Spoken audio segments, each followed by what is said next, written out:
your I played way. my losers match against ASCII again on the Dallas servers, and you know, it wasn't terrible. We had ran smoothly from my perspective, at least, given coming from the Midwest. So, but yeah, these servers can be pretty volatile. But here we go, Arctic Fox. Where's the archer?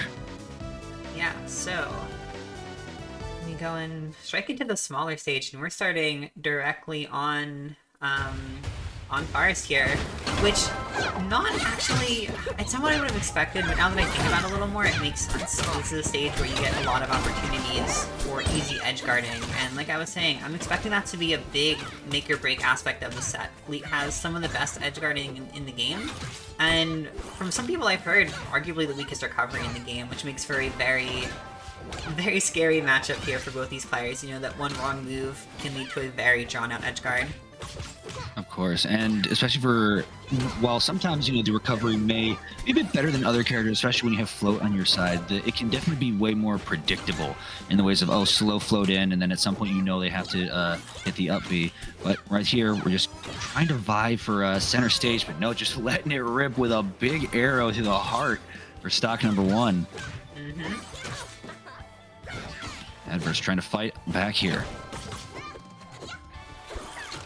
You see it just fighting, not really fighting about around the platform control, more so just total center stage control. Nobody's really putting much mind to it as of right now. But there could be some wacky setups, especially from tornadoes on that top platform. Yeah.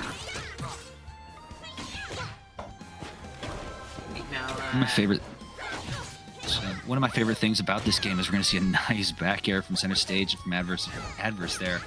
Is that we're seeing finally innovation with stage layouts and platform layouts, especially in this game, because you know, we've seen Aetherian Forest from Rivals 1, and it's just with that moving center platform as a whole new dimension to stage plays. Already gonna just wait for adverse to stand up right into another arrow between the eyes.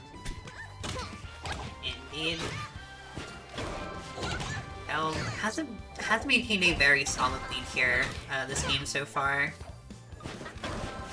Feels like she's been able to do a really good job of just keeping adverse in the corner for extended periods of time. Oh, we're starting to see some of that edge guard that we is going to make or break this set between these two.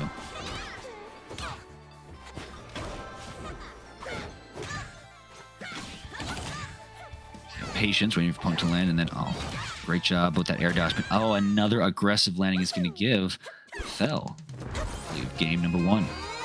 Absolutely. I don't miss. Makes me wonder what we're going to see for the stage for game 2, because obviously both of them wanted to play on a smaller stage. Like, the other option was Godai Delta initially. However, it really does feel like Thel was able to take advantage of the smaller stage way better, and I wouldn't be too surprised if adverse tries to find something that's a little bit on the larger end of the stage. Now we're going to Jules Vale. Okay. I can see it. I mean, I feel like this is just a good, like, fallback stage if all else fails. This is your option. Yeah, it kind of feels like updated, like another kind of Aetherian Forest with that moving center platform and the spontaneous second one that shows up. It's a bit taller and can offer some unique conversions, to say the least. As already adverse trying to get Thel on the back foot and off stage, which we didn't really see nearly enough from adverse in game number one.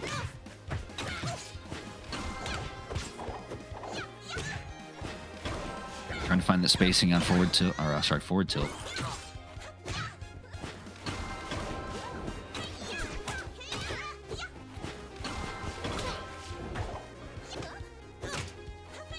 Gonna be followed off this grab. Okay, looking for that up air, but yeah, just cover your landing with the arrow. I have one charged up. Ooh, twofer. Gonna double dip it. Oh, the tornado just saving Thel, but no, adverse was there waiting for follow up to take that stock. Yeah, beautiful finish right there.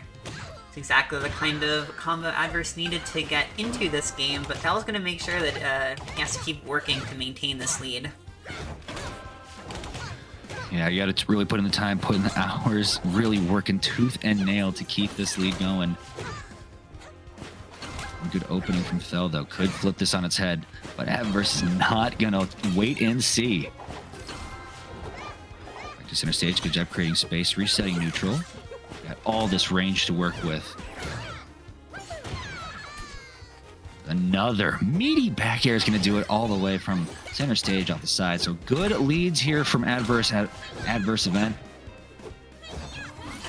Thel trying to find way back. Yeah, a little bit of a greedy down strong there. It doesn't get punished super hard for it, at least. This is what both players are looking for, is just these combos, get the opponent off stage, and then run with it as long as possible. As well as trying to catch your opponent in a lazy get-up, eating these arrows from these supercharged arrows. Oh, and just gonna take it right there. Adverse gonna bop Thel on the head with that one. Bring us to one game apiece. Yeah. It's tough. I mean, Bleed is so good at taking, like, what feels like super innocuous mistakes off stage and making them absolutely devastating, just immediately finding kills off of it. Just love the capitalization from both these players here. It's one of those moments where, as a fleet, you almost feel like their eyes just open wide as they see the slim opening of, like, oh, here they are, and then boom, they can immediately just take advantage, run off stage, and in the blink of an eye, they're with that aerial down strong. Yeah, totally.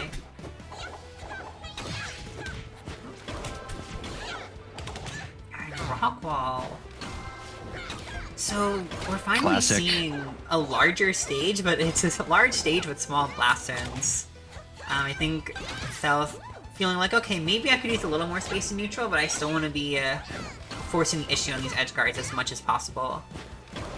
Yeah, you don't want to give them too much space, especially on such a big stage like this.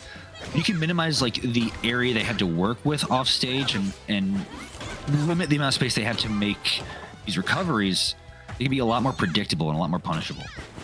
Yeah.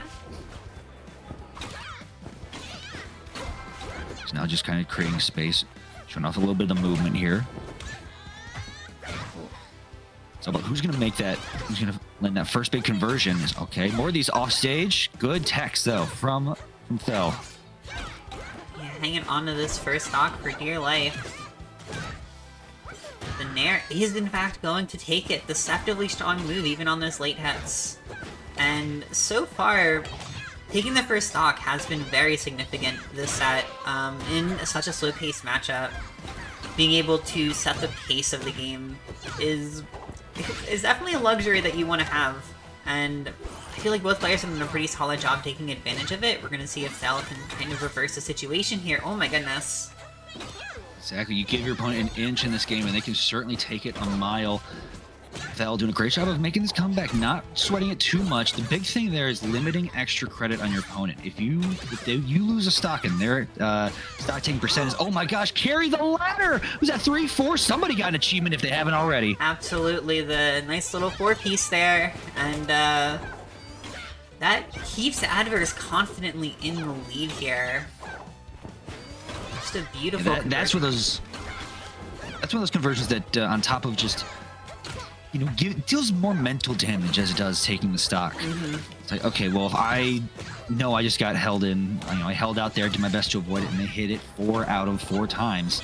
How am I going to be able to come back and find this opening and really make a big conversion to bring this back to even? I have to wonder if Adverse would have been ready if Thel had tried dying right one of those times, but either way, what's done is done, and Thel bleeding a lot more on this stock than she was on the second one.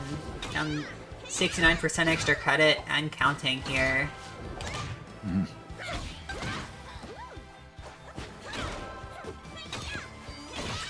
And, that isn't going to kill, but one more little hit just like that Nair, and that's going to be curtains. Adverse going up 2-1 gets that crucial Game 5 counter pick advantage if we end up seeing Thel take the next game.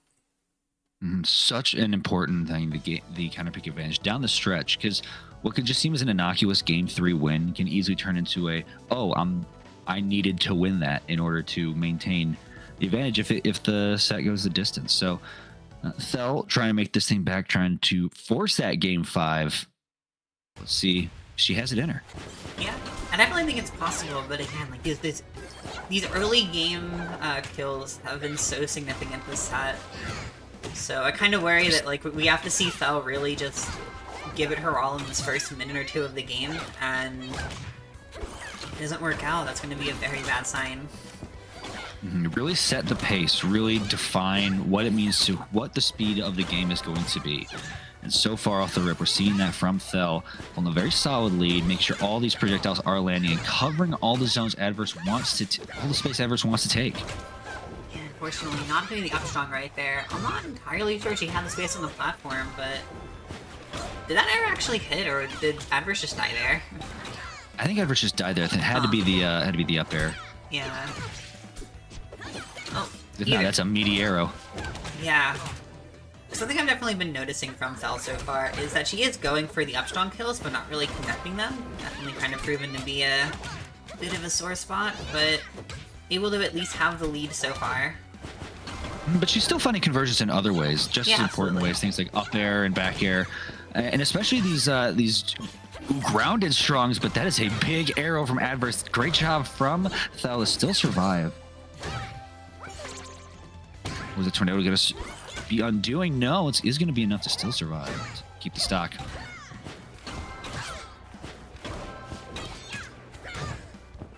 Oh, and you just mentioned it here. There's up strongs, and oh, great job. Connects. Now up 3 stocks to 1. Thel. Ooh, but just as I say, commentator's prophecy comes to fruition. Absolutely, yeah. And it's reminding me a lot of like the first 2 games in general, but especially game 1 where Thel got the game win, where she's able to get those 2 stocks, and sure she immediately loses one, but you feel pretty fine as long as you still maintain some form of stock lead. But this is a scary moment in most of these we find ourselves in Rivals 2, is you have that 2 stock lead, but now you can feel it kind of slipping away as adverse maintains this advantage state, and Thel looking on the wrong side of this stock. The second stock already. Yeah, been a valiant effort from adverse to be sure. That said, I feel like Thel's swinging back a lot harder now, going up to 75%. That might not feel like too much, but we've seen plenty of stocks get taken around that point on both sides here. But still, it's all about what is the last... Wow, bopped. It's all about who takes the last stock. Right now, back to even here, 75%. Adverse really putting the pressure on Thel. The forward air gets up into that strong back air. Another one. Thel trying to just maintain, reset, neutral, and just slow down the train that it is adverse. Trying to make it through again, but again, off stage. Nair, another hits, it connects, and that's gonna be the set. Yeah, adverse coming in steadfast in that last stock. I'm gonna be kind of stealing that away from the jaws of defeat. Broke the unbreakable. Made it through. Adverse. Going on to grand finals with what a comeback too. Down 3 stocks to 1. Stayed calm, stayed collected, and made all the conversions he needed.